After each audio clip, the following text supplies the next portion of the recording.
Você acha que, como você já agiu dos dois lados, assim, você acha que o homem reclama mais que a mulher nesse sentido? Na hora da partilha dos bens, sim. Bem Ele é mais. mais mesquinho, assim. Mais, Que feio esse negócio. Né? Feio. Mas... A mulher entende, tá tudo certo, de boa. Ela não necessariamente, mas mais o homem reclama. O homem reclama mais. Da partilha na casa, tenta esconder mais patrimônio, fraudar. Geralmente é o homem. Geralmente. Sim. Mas é uma tendência, assim, eu gosto muito de falar, assim, porque a gente precisa mudar o olhar, né? E eu vejo muitos homens preocupados em garantir a paternidade. Ser efetivo né, o seu papel de pai. E eu acho que isso precisa ser valorizado. Sim, claro. Isso precisa ser, não como se fosse, nossa, né, que incrível. Não tá fazendo nada demais. Mas eu falo culturalmente, né, olhando nosso histórico, né, eu vejo pais, assim, muito preocupados em realmente ter uma boa convivência, estarem ali 100% na vida do filho, tomando decisões ativamente. Então, isso é muito bacana. Porque mais do que isso, eu vou te falar assim, eu acho que por mais que o pai tenha uma iniciativa bacana, às vezes ele acaba errando. Então, assim, o mais importante é o pai saber dos direitos e deveres que ele tem. Sim. Né? Por exemplo, eu tenho um amigo meu que ele teve um filho com uma mulher muito rica lá em Uberlândia. Hoje o filho já é grande, já tal. Mas quando eles se separaram, ele tinha muito menos dinheiro do que ela. Mas muito menos. E ele foi lá e falou assim, ó, supermercado gasta tanto, vou dar tanto aqui, ó. Vou dar uma pensão de 4 mil reais pra você cuidar do nosso filho. Ele foi lá e pagou isso aí, tava tudo certo. Né? Eu acho que era tão desproporcional, assim, sabe? Que ela tinha tanto mais dinheiro do que ele, né? E ele ainda fez isso. Sim. Ainda fez isso. Sei lá. Poderia te dar outros exemplos, assim, também. Que eu acho que, tipo, pô, se for, vamos olhar aqui e vamos procurar um advogado, não é desse jeito que a gente vai conduzir. Sim. Tem que ter um equilíbrio, né? O caminho é esse daqui. Sim. O caminho é esse daqui. Geralmente as pessoas têm ainda uma resistência, né? Eu vou gastar com advogado, vou tentar resolver sozinho, vou procurar um modelo no Google. Existem N exemplos para dar aqui para vocês, assim. A pessoa prefere tomar uma decisão ruim ou não se proteger do que gastar com advogado. E geralmente quando vai gastar com advogado, o problema já tá estourado, né? Então, eu falo, preventivo não é algo da nossa sociedade, assim, que a sociedade busca. Né? Um bom conselho, eu vou pagar uma consulta para saber o que fazer quando precisar.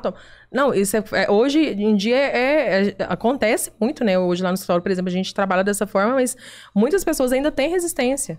Porque não querem ser aconselhadas, não querem um preventivo, quer procurar só a hora que a bomba estoura, né? E aí não adianta. Mas é porque eu acho que quando entra no modo judicial, o último vínculo que você tinha de solução pessoal acaba. Mas existem, por exemplo, igual hoje lá no escritório, eu procurei, né, me certificar com alguns cursos no sistema, por exemplo, constelação sistêmica, justiça restaurativa, essas coisas, para poder realmente, às vezes, ajudar a família ou o núcleo familiar ou o casal a entender, pelo menos, o que está acontecendo. Porque não necessariamente o casal ali chega ali no escritório com o casamento desfeito. Né? Existem casos que, às vezes, a pessoa chega ali, né, tentando buscar uma alternativa realmente para se organizar. Então, a gente também tem esse trabalho, né? Acontece pra caralho, né? Até na frente do juiz lá, de repente, eles se beijam lá. Não, a gente se ama mesmo. Não, eu tenho casos assim, igual tem um caso engraçado, eu criei um grupo, eu consegui conciliá-los, né? Eles chegaram bem brigados, assim, e a gente conseguiu fazer uma conciliação bacana. Eles acabaram se separando, né, na situação ali, mas eles ficaram, a gente conseguiu deixar as partes, assim, um acordo amigável, né? E aí a gente criou um grupo, né, para poder passando as informações do processo, porque foi um divórcio consensual, então aí a gente tenta passar sempre em conjunto as informações, os andamentos, e aí quando saiu a sentença, eu chamei eles, né, falei, bom dia, né, pessoal, olha, a sentença saiu, vocês estão finalmente divorciados, e aí ninguém me respondeu. Eu achei estranho, porque assim, sempre que eu comunicava, eles respondiam, né? Aí passou um pouquinho, me chamou a mulher. Falou assim, então, a gente queria saber como que faz pra casar de novo, porque a gente reatou. Então isso é muito comum. Muito. É muito fácil. Vou te passar aqui um endereço aqui.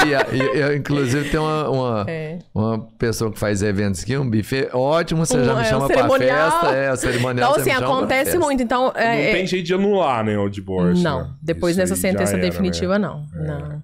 Aí tem que casar de novo. Mas o casamento anula, né? Dependendo tem são as causas de anulação, né? De um casamento.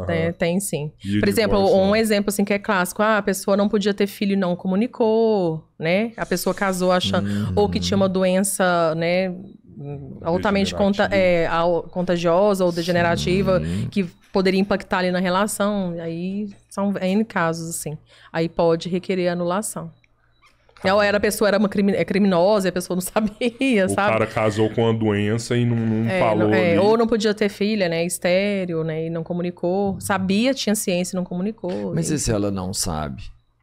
Se ela não sabe, não. Aí não. Aí não. Aí ela... quando a pessoa tem ciência e não comunica, né? Agiu de má fé. Ali, isso. Na ilegalidade mesmo, né? Ou então, por exemplo, você casa achando, eu tô casando com um dentista. E de repente você descobre que o cara é um traficante de órgãos, sei lá.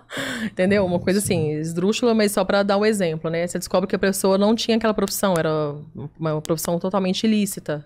Também caberia, entendeu? É porque muitos casais falam em separar, mas a hora que até chegar na vias de fato ali é um processo longo. Muita gente desiste no meio do caminho, ou se reconcilia. Ali, né? Ou então, assim, não sabe se tá, né? Eu falo assim que é quase... A minha filha esses dias, ela tem 9 anos, ela falou assim, você é advogado ou terapeuta? Os dois, hein? Ela fez essa pergunta pra mim, porque realmente a gente, às vezes ali no atendimento, a gente faz mesmo esse jogo de cintura, né? De tentar realmente entender o conflito que a pessoa tá passando, né? Ver o que pode ser feito para aquele núcleo familiar, tentar entender realmente o sistema para poder auxiliar e direcionar para o melhor caminho, que não necessariamente é o divórcio ou a separação. Ou, às vezes, a pessoa não tem certeza, mas acaba entendendo que o melhor é o divórcio e a separação, até para saúde de todo o núcleo familiar. Então, a gente também faz esses atendimentos. Num consensual, né? Que é decidido praticamente entre as partes ali. Não tem nada que desabone nada. Tá tudo tranquilo, só quer encerrar a relação. Você percebe que tem um lado levando vantagem, você intervém? Sim, é porque geralmente uma pessoa, um dos dois que procura, né? Isso. E aí, no caso do direito de família, pode apenas um advogado advogar para as duas partes. Exato. E aí, o que eu faço? Quando eu percebo que pode caminhar para um acordo amigável, eu faço sempre o convite, né, para a pessoa poder realmente, se ela quer continuar, pode realmente procurar um advogado ou continuar apenas comigo, por exemplo. Olha, vamos continuar aqui nós três, então você não precisa procurar outro quando eu entro em contato, né? E aí, quando eu tomo essa decisão, eu faço uma reunião para dizer, olha, a partir de agora é neutralidade total. Né? Eu vou tentar beneficiar ambos e deixar que ambos fiquem seguros, né? Que ambos tenham os direitos garantidos, né? Para que não haja nenhum desequilíbrio. Então, quando a gente toma essa decisão, o profissional ele precisa saber que a neutralidade ali é importante, né? Um bom profissional. Então, tem que ter esse cuidado e comunicar para a parte que o procurou.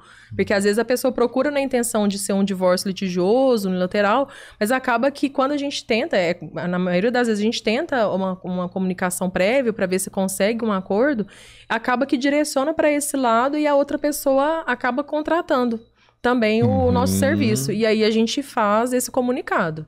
Né, para não deixar desequilíbrio. É porque, eu tô separando, a gente já conversou, eu vou ficar com a casa, ela vai ficar com a moto já, Não, aí né? a gente chama, conversa, faz reuniões em particulares, depois faz a reunião em conjunto, se precisar. São várias técnicas que a gente aplica, assim, nesses casos. E aí, se realmente a pessoa chegou nesse consenso, né, a gente não vai intervir, né, mas a gente deixa claro que existe um desequilíbrio. Entendi, você dá ciência pra eles. Isso, e se o casal quiser seguir nessa modalidade, aí a gente sai... Você não intervém. Não, nesse sentido, né? Eu falo assim, tem um desequilíbrio aqui patrimonial. É isso mesmo? O que tá acontecendo? Por que existe esse desequilíbrio? Não, é isso mesmo, a gente tem um acordo lá, na época a gente namorava, etc e tal. Então, tudo bem, vocês estão cientes que há um desequilíbrio, mas se vocês estão de acordo, ok. Mas, lembrando, toda vez que um acordo amigável vai para o crivo do judiciário, tanto o juiz quanto o Ministério Público pode questionar o acordo. Tá? Pode questionar o acordo e, inclusive, não acatar, não homologar. tá? Então, assim, por isso que eu gosto de deixar as partes bem cientes do que pode acontecer.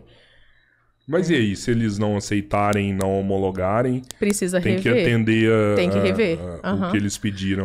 Um caso clássico é quando a pensão, por exemplo, o casal decide que a pensão vai ser fixada num valor muito pequeno. Eu tive um caso assim no escritório, disse, olha, não vai passar. O juiz, nem o Ministério Público vai permitir esse valor de pensão. A renda deles era muito mais alta. E o valor estava muito pequeno, assim, era assim, absurdo.